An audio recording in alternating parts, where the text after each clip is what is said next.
Hello everyone, स्वागत है आपका आपके अपने YouTube channel only Hindi classes में। नमस्ते सभी लोगों के लिए। फ्रेंड्स, कैसे हैं आप सब लोग।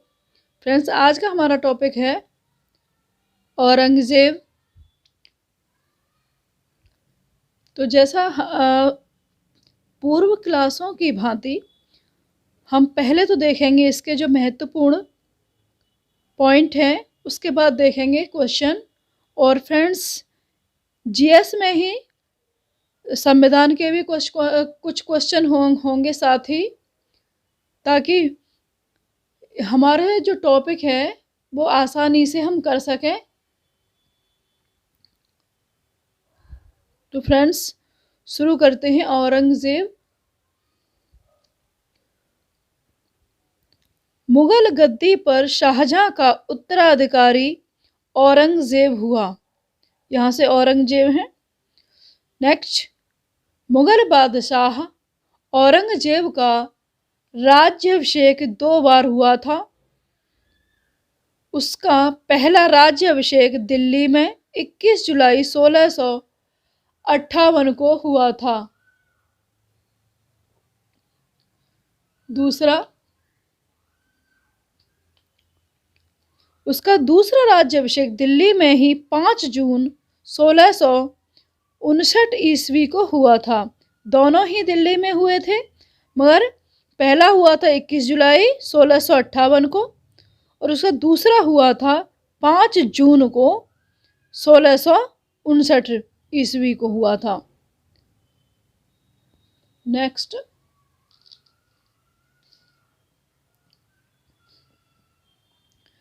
मध्य प्रदेश में स्थित उज्जैन के निकट धर्मत नामक स्थल पर 15 अप्रैल 1658 को औरंगजेब तथा दारा शिकोह के मध्य युद्ध हुआ था।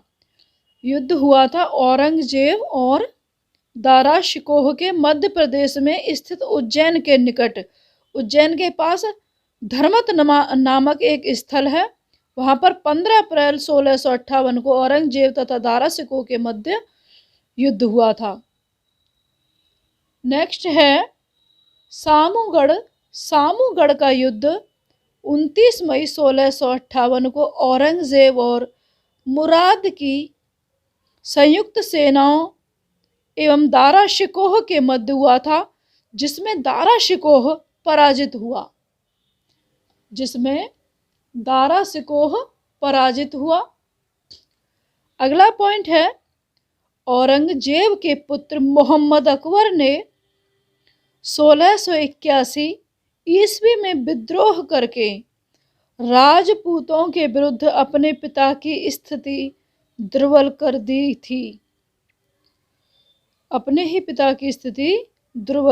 थी। औरंगजेब के पुत्र मोहम्मद अकबर ने। नेक्स्ट, औरंगजेब ने औरंगाबाद में अपनी प्रिय पत्नी राबिया उद दौरानी के मकबरे का निर्माण कराया था। इसकी पत्नी का नाम राबिया उद दौरानी, जो इसकी प्रिय थी, क्योंकि पहले के राजाओं की तो कई पत्नियां होती थी। निर्माण कराया था। अगला पॉइंट है,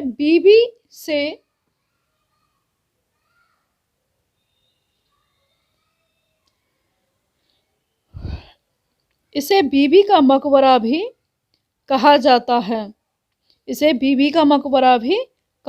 है। नेक्स्ट, दिल्ली के लाल किले में औरंगजेब ने मोती मस्जिद का निर्माण करवाया। अब इसे याद रखने की एक सिंपल सी ट्रिक है। दिल्ली के लाल किले में औरंगजेब ने मोती मस्जिद का निर्माण करवाया था। तो यानी इसमें हम मतलब एक ट्रिक है, जैसे मोती कहाँ पर हैं, जेब में, और लाल कलर के मोती जेब में हैं। तो इससे हमें याद रह सकता है कि जेब से औरंगजेब हो गया, मोती से मोती मस्जिद हो गई, लाल यानी लाल किले में, और जब आप इतना याद करेंगे तो दिल्ली भी याद कर सकते हैं। हम देखते हैं इसके क्वेश्चन आंसर। क्वेश्चन नंबर 1 है, निम्न में से कौन जिंदा पीर के नाम से जाना जाता है?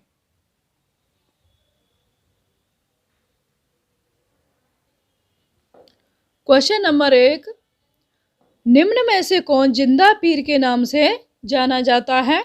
ए बहादुर शाह प्रथम, बी शाह आलम सेकंड, सी औरंगजेब, डी आदिल शाह। तो इसका सही आंसर हो जाएगा औरंगजेब। औरंगजेब जो कुछ दूसरे पर लागू करना चाहता था, उसका वह स्वयं पर अभ्यास करता था। उसके व्यक्तिगत जीवन का नैतिक स्तर ऊंचा था तथा वह अपने युग के प्रचलित दुष्कृत्यों से दृढ़तापूर्वक अलग रहता था। इस प्रकार उसके मध्यकालीन उसे शाही दरवेश समझते थे। जो उसके साथ रहते थे वो उसे शाही दरवेश समझते थे तथा मुसलमान उसे जिंदा पीर के रूप में मानते थे। जो मुसलमान थे औरंगजेब को जिंदा पीर मानते थे। अगला क्वेश्चन, क्वेश्चन नंबर 2 है, किस मुगल सेनापति के साथ शिवजी ने 1665 ईस्वी में पुरंदर की संधि पर हस्ताक्षर किए थे? ए दिलेर खां, बी जय सिंह, सी जसवंत सिंह, डी शाइस्ता खां। इसका सही आंसर हो जाएगा बी जय सिंह। 1665 के ईस्वी के आरंभ में औरंगजेब ने राजा जयसिंह के नेतृत्व में बड़ी सेना शिवाजी का दमन करने के लिए भेजी। जयसिंह कछवाहा शासक थे जो कि युद्ध और शांति दोनों कलाओं में निपुण थे। वह चतुर कूटनीतिज्ञ थे और उन्होंने समझ लिया कि बीजापुर को जीतने के लिए शिवाजी से मैत्री करना आवश्यक है। नेक्स्ट क्वेश्चन, दिल्ली के लाल किले में मोती मस्जिद का निर्माण किया था। तो हमने जो महत्वपूर्ण पॉइंट थे उसमें भी देखा है। ए अकबर ने, बी जहांगीर ने, सी शाहजहां ने, डी औरंगजेब ने। तो इसका सही आंसर हो जाएगा डी औरंगजेब। दिल्ली के लाल किले के अंदर औरंगजेब ने संगमरमर की मस्जिद मोती मस्जिद का निर्माण कराया था, क्योंकि शाहजहां ने अपने योजना के अनुसार किले के अंदर मस्जिद का निर्माण न करवा करके किले के बाहर जामा मस्जिद का निर्माण कराया था। औरंगजेब ने किले के अंदर मस्जिद की आवश्यकता का अनुभव कर मोती मस्जिद का निर्माण कराया था। तो इसने मोती मस्जिद का निर्माण कराया था। अगला क्वेश्चन, इनमें से किसे शाहजहां ने शाह बुलंद इकबाल की पदवी दी थी? ए दारा शिकोह, बी सुजा, सी औरंगजेब, डी मुराद। तो इसका सही आंसर हो जाएगा ए दारा शिकोह। दारा शिकोह उपनिषदों का फारसी अनुवाद शाहजहां के शासनकाल में हुआ। शहजादा दारा शिकोह ने सिर ए अकबर शीर्षक के तहत किया। इसमें 52 उपनिषदों का अनुवाद किया गया था। शाहजहां ने दारा शिकोह को शाह बुलंद इकबाल की उपाधि प्रदान की थी। तो इसका सही आंसर हो जाएगा ए दारा शिकोह। मुगल कालीन संगीत एवं चित्रकला, तो थोड़ा सा इसको भी देखते हैं। तो इसका पहला क्वेश्चन है, चित्रकला की मुगल शैली का प्रारंभ किया था? ए अकबर ने, बी हुमायूं ने, सी जहांगीर ने, डी शाहजहां ने। तो इसका सही आंसर हो जाएगा चित्रकला की मुगल शैली का प्रारंभ किया था हुमायूं ने। चित्रकला के क्षेत्र में मुगल शैली का प्रारंभ हुमायूं ने किया था। मुगल चित्रकला की नींव हुमायूं के शासनकाल में ही पड़ी थी। अपने फारस एवं अफगानिस्तान में निर्वासन काल में उसने मंदिर सैयद अली और अब्दुस्मद नामक दो फारसी चित्रकारों की सेवाएं प्राप्त की, जिनके द्वारा ही मुगल चित्रकला की शुरुआत की गई थी। तो इसका सही आंसर हो जाएगा बी। नेक्स्ट क्वेश्चन है, बाबरनामा का अंग्रेजी अनुवाद किसने किया? ए लेडेन और रस्किन ने, बी विलियम हॉकिंस ने, सी फिंच, डी विलियम जोन्स ने। इसका सही आंसर हो जाएगा लेडेन और रस्किन ने। तुझ ए बाबरी को बाबर ने अपनी मातृभाषा तुर्की में लिखा था। इसका फारसी अनुवाद बाबरनामा है। पायंदा खां और अब्दुल रहीम खाना ने फारसी में इसका अनुवाद किया था, जबकि बाबरनामा का अंग्रेजी में अनुवाद जॉन लेडेन और विलियम रस्किन ने किया था। जॉन लेडेन और विलियम रस्किन ने किया था। तो ये दो नाम हैं। नेक्स्ट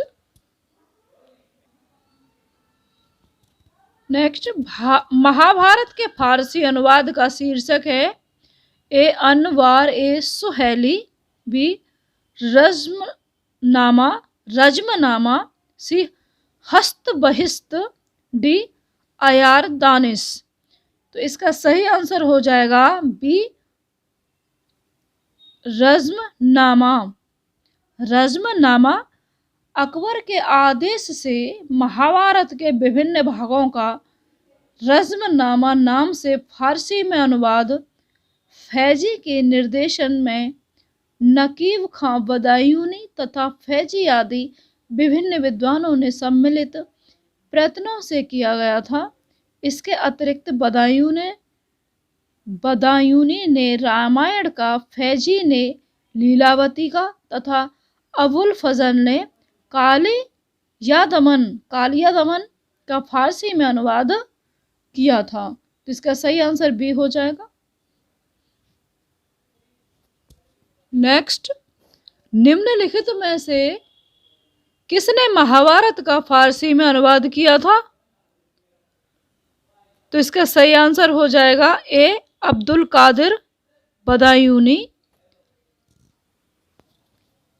नेक्स्ट क्वेश्चन, रज्मनामा किस हिंदू ग्रंथ का फारसी अनुवाद है? ए रामायण, बी महाभाष्य, सी महाभारत, डी अष्टाध्यायी। तो इसका सही आंसर हो जाएगा सी महाभारत। अकबर के काल में महाभारत का फारसी भाषा में अनुवाद रज्मनामा नाम से किया गया है। तो फ्रेंड्स, इसमें पूरा क्वेश्चन स्क्रीन पर नहीं आ पा रहा है, कोशिश करती हूँ। मुगल मनसबदारी व्यवस्था के बारे में निम्न कथनों पर विचार कीजिए एवं नीचे दिए गए कूट से सही उत्तर चुनिए। तो मैं एक बार फिर से दोहरा दे रही हूँ। मुगल मनसबदारी व्यवस्था के बारे में निम्न कथनों पर विचार कीजिए एवं दिए गए कूट से सही उत्तर चुनिए। अब इसमें जैसे पहला पॉइंट है, जात एवं सवार पद प्रदान किए जाते थे। अगला पॉइंट, मनसबदार अनुवांशिक अधिकारी होते थे।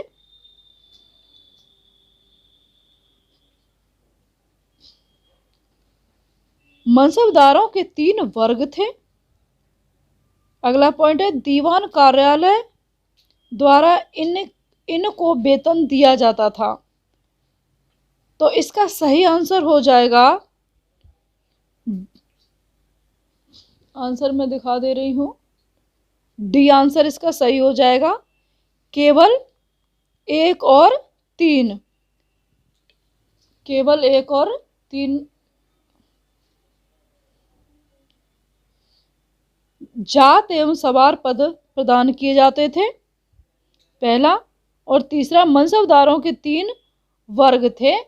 तो अब समझनी है, मैं इसके बारे में जो महत्वपूर्ण तथ्य बताने जा रही हूँ उनको थोड़ा ध्यान से सुनिए। मनसब शब्द का अर्थ श्रेणी अथवा पद है तथा मनसबदार का अर्थ है उस अधिकारी से था जिसे शाही सेना में पद अथवा श्रेणी प्राप्त थी।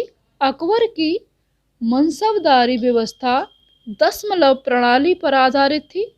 अकबर ने अपने शासन काल के 11वें वर्ष में मनसबदारी व्यवस्था को आरंभ किया था।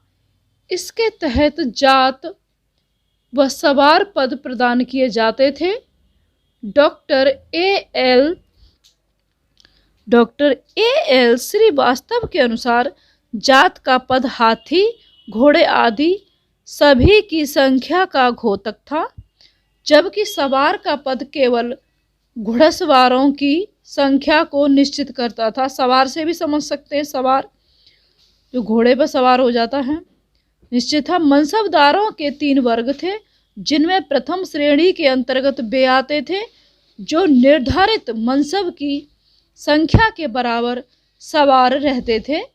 दूसरी श्रेणी में वे मनसबदार थे जिनकी सवार संख्या उनके निर्धारित मनसब का आधा या आधे से अधिक होती थी। तृतीय श्रेणी में वे मनसबदार थे जिनकी सवार संख्या निर्धारित मनसब के आधे से कम होती थी। मनसबदार आनुवंशिक अधिकारी नहीं होते थे या आनुवंशिक नहीं होते थे। इन्हें वेतन नगद अथवा जागीर के रूप में प्रदान किया जाता था। आनुवंशिक का मतलब होता है जैसे कि जो पीढ़ी दर पीढ़ी होते हैं, कि जैसे बाबा हैं, फिर उसके बेटे हो गए, फिर उसके बेटे हो गए, इस तरह से। तो ये व्यवस्था नहीं थी इसमें। तो ये इस क्वेश्चन की मैंने थोड़ी सी जो जानकारी थी वो आपको बताई है। अब यहाँ से देखते हैं मुगल कालीन प्रशासन कि मुगल काल में किस तरह से जो प्रशासन व्यवस्था थी वो कैसी थी। यहाँ से पहला पॉइंट है, मुगल प्रशासन के दौरान जिले को सरकार के नाम से जाना जाता था। जिले को सरकार के नाम से जाना जाता था। अगला पॉइंट है, शासन की सुविधा के लिए प्रत्येक सूबा कहते थे राज्य यानी प्रांत कई सरकारों यानी जिलों में बटा था। नेक्स्ट, मुगल काल में मीर बख्शी सैन्य विभाग का प्रधान था। मीर बख्शी सैन्य विभाग का प्रधान था। नेक्स्ट, मुगल प्रशासन में मुहतसिब जन आचरण के निरीक्षण विभाग का प्रधान था। अगला पॉइंट है, पुर्तगालियों द्वारा तंबाकू भारत लाया गया। नेक्स्ट, राजस्व मुक्त अनुदान भूमि को मदद ए मास कहा जाता था। नेक्स्ट है, अकबर द्वारा राम सीता की आकृतियों और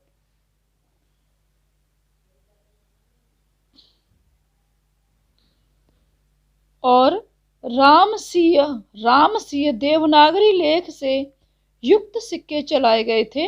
नेक्स्ट, चांदी का सिक्का रुपया कहलाता था। दाम तांबे का सिक्का था। दाम कहते थे तांबे के सिक्के को, और चांदी के सिक्के को रुपया कहा जाता था। नेक्स्ट पॉइंट है, यहां से देखते हैं मुगल कालीन संस्कृति कैसी थी। पॉइंट है कि चित्रकला के क्षेत्र में मुगल शैली का प्रारंभ हुमायूं ने किया था।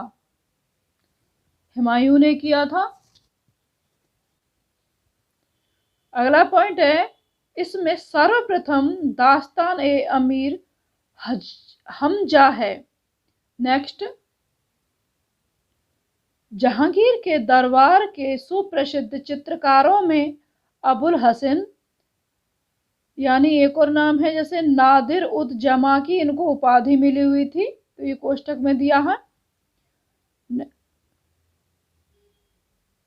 उस्ताद मंसूर, यहाँ कोष्टक में नादिर उल अस्त्र, फारूक बेग, विशन दास, अकारजा मोहम्मद नादिर, मोहम्मद मुराद, मनोहर माधव, गोवर्धन इत्यादि उल्लेखनीय हैं।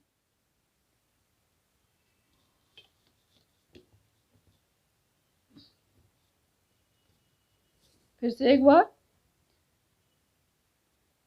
फारूक बेग, जहांगीर के काल को मुगल चित्रकला का स्वर्ण युग कहा जाता था। नेक्स्ट, औरंगजेब संगीत विरोधी होने के बावजूद स्वयं एक कुशल वीणा वादक था। अगला पॉइंट, अकबर के शासनकाल के दौरान तानसेन और स्वामी हरिदास प्रमुख गायक थे। अगला पॉइंट है,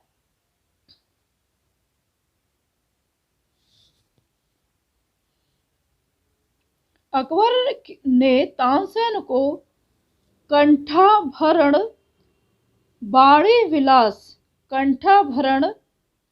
विलास की उपाधि प्रदान की थी। तो ये हो गए मुगल कालीन संस्कृतियां कैसी थी, और हमने देखा प्रशासन। अब देखने वाले हैं उसके क्वेश्चन आंसर। यहाँ पर पहले क्वेश्चन में कुछ मिस्टेक थी इसलिए उसको हटा दिया, तो यहाँ ले रहे हैं दूसरा क्वेश्चन। सूची फर्स्ट को सूची सेकंड से सुमेलित कीजिए तथा सूचियों के नीचे दिए गए कूट से सही उत्तर चुनिए। सूची फर्स्ट है, सूची सेकंड है। यहाँ बादशाहों के नाम होंगे, इस साइड दीवान। तो क्वेश्चन पढ़ लिया है, हम थोड़ा इसे देखते हैं। तो इसे मिलाते हैं।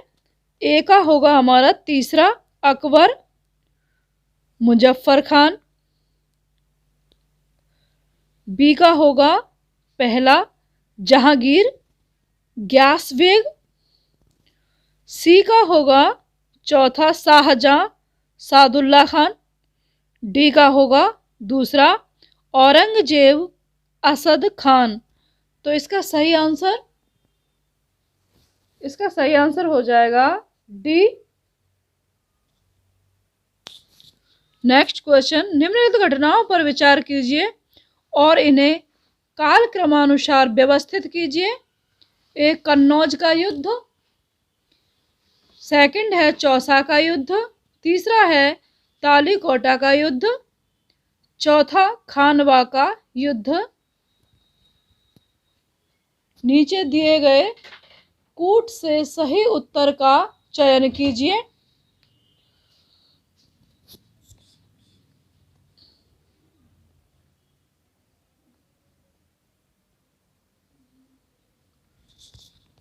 तो इसका सही आंसर हो जाएगा,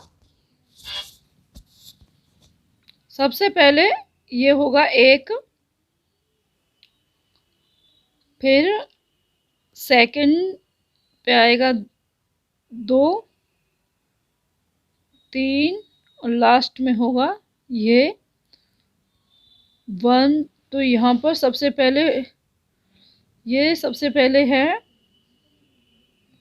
ये तीनों में है चौथे नंबर पर। फिर सेकंड 2 इसमें भी है, इसमें भी है। फिर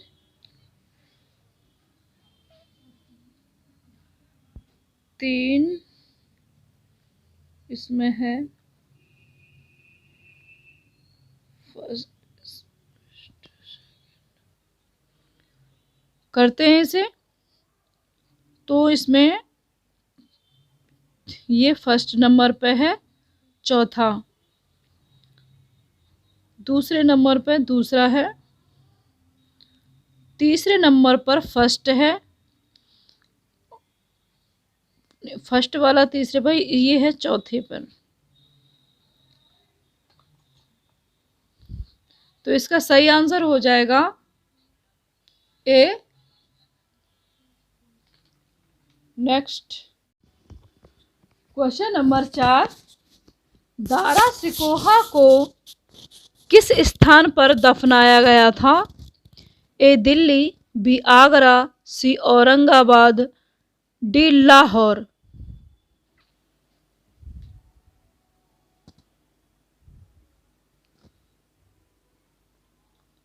इसका सही आंसर है ए दिल्ली।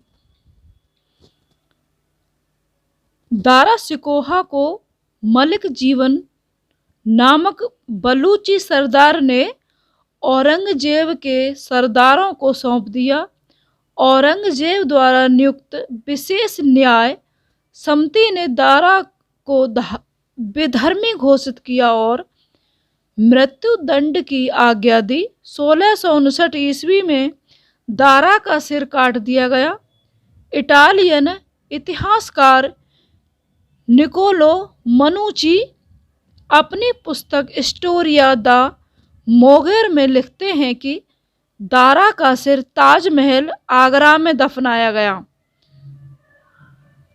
जबकि उसका धड़ हुमायूं के मकबरा दिल्ली में दफनाया गया।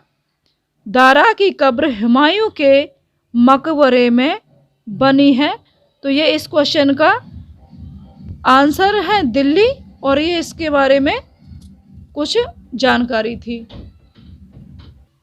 क्वेश्चन नंबर 5, निम्नलिखित मुस्लिम शासकों का सही कालानुक्रम नीचे दिए गए कूट से चुनिए। देखते हैं। अहमद शाह अब्दाली, दूसरा मोहम्मद शाह, जहांगीर, बहादुर शाह सेकंड, बहादुर शाह सेकंड। अब सही दिखाई दे रहा होगा। तो इसका सही ए है 1 2 3 4, या बी 4 3 2 1, या सी 3 2 1 4, या डी 2 1 3 4। इसका सही आंसर हो जाएगा सी। तो पहले नंबर पे आएगा ये 3 वाला, दूसरे पे जहांगीर मोहम्मद शाह और अहमद शाह अब्दाली बहादुर शाह सेकंड, ये इसका सही क्रम है। जहांगीर का शासनकाल 1605 से 1627 ईस्वी तक और मोहम्मद शाह का शासनकाल 1719 से 1748 ईस्वी तक था, जबकि अहमद शाह अब्दाली पानीपत की तृतीय लड़ाई 14 जनवरी 1761 में अफगान दल का नेता था। बहादुर शाह द्वितीय जफर का कार्यकाल 1837 से 57 ईस्वी था। नेक्स्ट निम्नलिखित युद्धों पर विचार कीजिए तथा उन्हें उनके कालानुक्रमानुसार व्यवस्थित कीजिए। कन्नौज का युद्ध, सेकंड चंदेरी का युद्ध, थर्ड ताली कोटा का युद्ध, फोर्थ चौसा का युद्ध।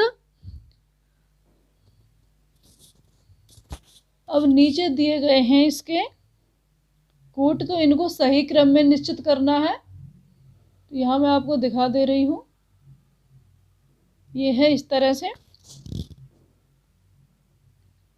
तो देखते हैं इसे।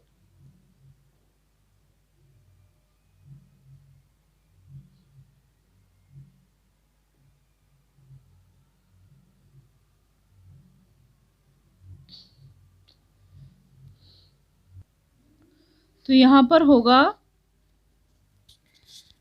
चंदेरी का युद्ध फर्स्ट पे होगा, फिर सेकंड पे होगा चौसा का युद्ध दूसरे नंबर पे, तीसरे नंबर पे होगा कन्नौज का युद्ध, चौथे नंबर पे होगा ताली कोटा का युद्ध। तो इस तरह से इसका सही आंसर हो जाएगा बी। बी इसका सही आंसर हो जाएगा। चंदेरी का युद्ध चंदेरी का युद्ध 1528 ईस्वी में, कन्नौज का युद्ध 1540 ईस्वी में, चौसा का युद्ध 1539 ईस्वी में, तालीकोटा का युद्ध 1565 ईस्वी में है। तो ये इम्पोर्टेंट था। क्वेश्चन नंबर 7 है, निम्नलिखित को कालानुक्रमानुसार व्यवस्थित करें एवं सही उत्तर नीचे दिए गए कूट की सहायता से ढूंढें। ए अहिल्याबाई, बी दुर्गावती, सी पद्मिनी, चौथा है ताराबाई।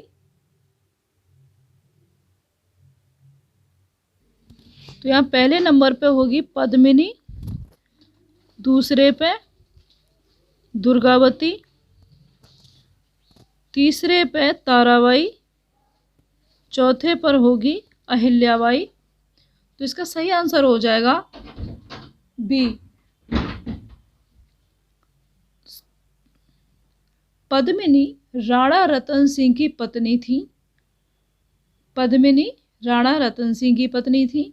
अलाउद्दीन खिलजी के मेवाड़ की राजधानी चित्तौड़ पर आक्रमण के दौरान राणा रतन सिंह की मृत्यु हो जाने के कारण रानी पद्मिनी ने जौहर कर लिया था।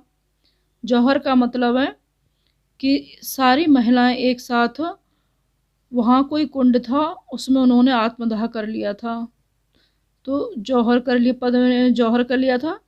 दुर्गावती गोंडवाना के हिंदू राज्य की योग्य शासिका थी। अकबर के आक्रमण के फलस्वरूप शत्रु से घिर जाने पर इस वीर रानी ने आत्महत्या कर ली थी। ताराबाई मराठा छत्रपति राजा राम की पत्नी थी। राजा राम की मृत्यु के बाद उन्होंने मराठा राज्य की बागडोर संभाली।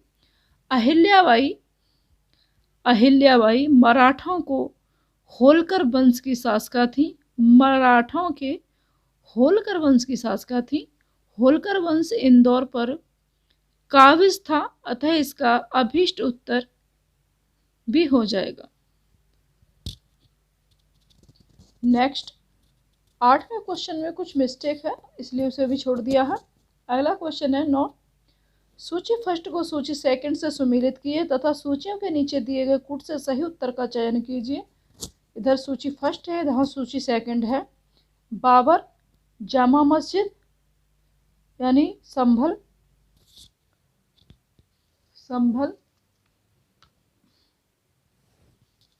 हुमायूं, दीन पनाह, सी अकबर जहांगीरी महल, डी जहांगीर एतमाद-उद-दौला का मकबरा। तो इसे देखते हैं, मिलान करते हैं। तो यहाँ पर बाबर का पहला ही सही हो जाएगा, जामा मस्जिद संभल। यहाँ पर हुमायूं का दीन पनाह, ये सही है। अकबर जहांगीरी महल, ये भी सही है। जहांगीर एतमाद-उद-दौला, ये सही है। तो यहाँ अब मैं दिखा दे रही हूँ।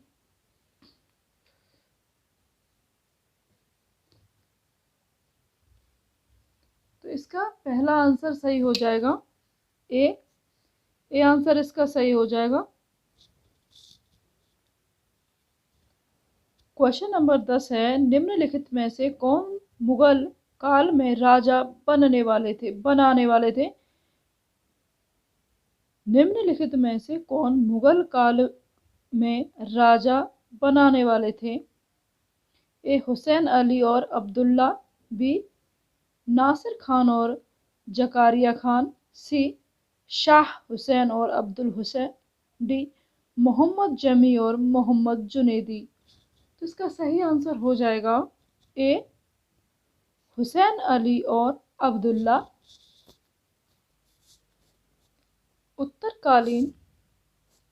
उत्तरकालीन मुगल राजनीति में ऐसे शक्तिशाली सरदारों का उत्थान हुआ जो अब सम्राट निर्माता की भूमिका निभाने लगे थे। 1713 से 17 ईस्वी तक मुगल दरबार में सैयद बंधु अल्लाह खां और हुसैन अली सबसे शक्तिशाली थे। ये लोग हिंदुस्तान दल के नेता थे। ये सम्राट निर्माता के रूप में विख्यात थे। इन्होंने 1713 ईस्वी में फर्रुखसियर और सिंहासन पर बैठाया था। 1719 ईस्वी में इसे सिंहासन से हटा दिया गया। इसके बाद तीन कठपुतली सम्राट रफ़ी उद दरजात, रफ़ी उद दौला और मोहम्मद शाह को सैयद बंधुओं ने सिंहासन पर बैठाया। मोहम्मद शाह के शासनकाल में सैयद बंधुओं का पतन हो गया। तो थोड़ी सी जानकारी थी इस क्वेश्चन के बारे में। मिलते हैं नेक्स्ट अगली वीडियो में।